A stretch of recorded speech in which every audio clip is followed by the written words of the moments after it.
Salut les amis. Eh oui, nous revoilà pour un topo mercato, mais cette fois ça sera pas offensif, ça sera défensif. Vous m'avez demandé dans les commentaires de la défense, et ben vous allez en avoir. Voilà, donc on va commencer par la défense.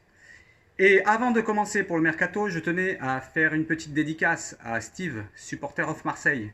Je te remercie pour tes codes promo pour Mayogo. Et voilà, on verra par la suite, hein. Je t'enverrai un message si c'est bien passé. Voilà, donc on part pour la défense. On a le départ probable de Kalitaka ou Balerdi ou les deux. Donc qu'est-ce qu'il nous faudra? Il nous faudra des remplaçants. Et l'OM qui s'active sur la défense maintenant se positionnerait selon une information qui viendrait d'Angleterre du journal Le Télégraphe. L'OM s'intéresserait à, alors je ne sais pas si c'est Juan ou Juan, mais bon, on va dire Juan Foyt, parce que c'est un Argentin, défenseur argentin qui fait 1,87 m, c'est un beau bébé, 23 ans. Il appartient à Tottenham, cette année il est prêté au Villarreal, qui fait une bonne saison puisqu'il arrive en finale de Coupe d'Europe, l'Europa League. Le club espagnol, il possède l'option d'achat sur le joueur qui est estimé d'environ à 20 millions d'euros.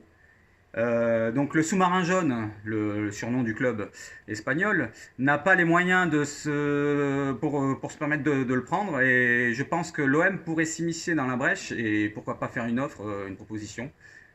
S'ils ont les moyens. Alors, apparemment ils ont les moyens d'investir de partout, donc pourquoi pas prendre un défenseur à 20 millions, pourquoi pas. Voilà, ça c'est pour la défense centrale. Maintenant, je vais vous passer sur les latérales. Latéral gauche.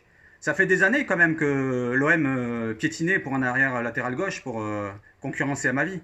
Et maintenant, comme par hasard, depuis quelques temps, depuis que Longoria est aux manettes, depuis qu'on apprend peut-être qu'il y a une vente ou une entrée au capital, l'OM se positionnerait sur des sacrés bons joueurs quand même, hein. Alors je vais vous énoncer les joueurs. Ils se sont positionnés en premier lieu bon, sur Romain Perrault, c'est en France, mais c'est un très bon jeune qui a fait une bonne saison avec Brest, 23 ans. Je pense qu'il aurait fait du bien en doublure, voire concurrencer à ma vie. Et bon, ils en parlent plus trop. Donc maintenant, ils sont passés à Alberto Moreno, espagnol de 27 ans, c'est un peu moins jeune, mais ouh là, il carbure, hein. C'est vraiment offensif. C'est vraiment dans la philosophie de Sampaoli. Il joue au Betis Séville.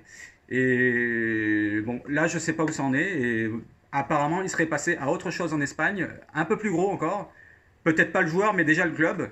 Ils sont passés à Junior Firpo, le jeune espagnol d'origine dominicaine, qui est remplaçant d'Alaba, oui, Alba plutôt, et qui joue pas beaucoup, donc il souhaiterait trouver une porte de sortie. L'OM est intéressé, Sampaoli est intéressé par son profil, 24 ans, et par contre la concurrence risque d'être difficile, car il y a des clubs italiens comme le Milan, l'Inter de Milan, Naples, la Roma, et même un club anglais, West Ham, qui est dessus.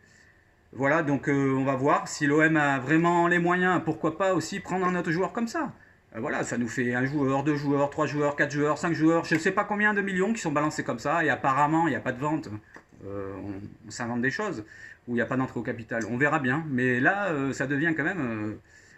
Pablo, tu devrais te calmer, hein, parce que là, tous les jours, il va falloir en parler, hein, des transferts, hein. Même si c'est que des rumeurs, mais là, c'est des journaux étrangers qui en relatent les faits, et c'est pas que des rumeurs. Voilà, donc je vous ai fait le topo pour la défense. Maintenant, on va se retrouver pour mon live dimanche.